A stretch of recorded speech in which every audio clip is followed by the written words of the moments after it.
சேலம் ஐயன் திருமாளிகை அருகே அமைந்துள்ள 200 ஆண்டுகளுக்கு மேல் பழமை வாய்ந்த பிரசித்தி பெற்ற பூட்டு முனியப்பன் கோவிலில் ஆடித்திருவிழா ஆடி 18ஐ முன்னிட்டு சிறப்பு பூஜைகள் நடைபெற்றது. இதனை முன்னிட்டு ஆலயத்தில் வாழை மரம் கட்டி வளாகம் முழுவதும் சாமந்தி மலர் மாலைகளால் தோரணங்கள் கட்டி வண்ண மின் விளக்குகளாலும் வண்ண கலர் காகிதங்களாலும் தோரணங்கள் கட்டி சிறப்பாக அலங்கரித்தனர். மூலஸ்தானத்தில் காட்சி தரும் ஸ்ரீ பூட்டு முனியப்பனுக்கு தங்க நகை கிரீடம் அணிவிக்கப்பட்டு நகை ஆபரணங்கள் சூட்டி புது பட்டாடையுடன் மலர் மாலைகளுடன் பல்வேறு விதமான மலர் சோடனை அமைத்து சிறப்பாக அலங்கரித்திருந்தனர்.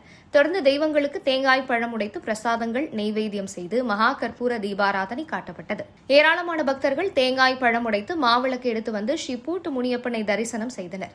பின்னர் உற்சவர் ஸ்ரீ முனியப்ப சுவாமி வெள்ளை குதிரையில் வைத்து நகை ஆபரணங்களாலும் மலர் மாலைகளாலும் சிறப்பாக அலங்கரித்தனர். தொடர்ந்து வாகனத்தில் எழுந்தருள செய்து மாரியம்மன் திருக்கோவில் வளாகத்தில் இருந்து ஊர்வலமாக தாரை தப்பட்டைகள் பம்பை இசை வாத்தியங்கள் முழங்க ஸ்ரீ பூட்டு முனியப்பன் திருக்கோவிலுக்கு வந்தடைந்தனர். வழிநெடுகிலும் அம்மன் வேடமிட்டு பக்தர்கள் சிறப்பு நடனமாடியும் வான வேடிக்கையும் நடைபெற்றது. இறுதியாக கலந்து கொண்ட பக்தர்கள் அனைவருக்கும் விபூதி குங்கும பிரசாதத்துடன் அன்னதானம் வழங்கப்பட்டது. ஆயிரக்கணக்கான பக்தர்கள் நீண்ட வரிசையில் காத்திருந்து முனியப்பனை தரிசனம் செய்து அன்னதானம் பெற்று சென்றனர்.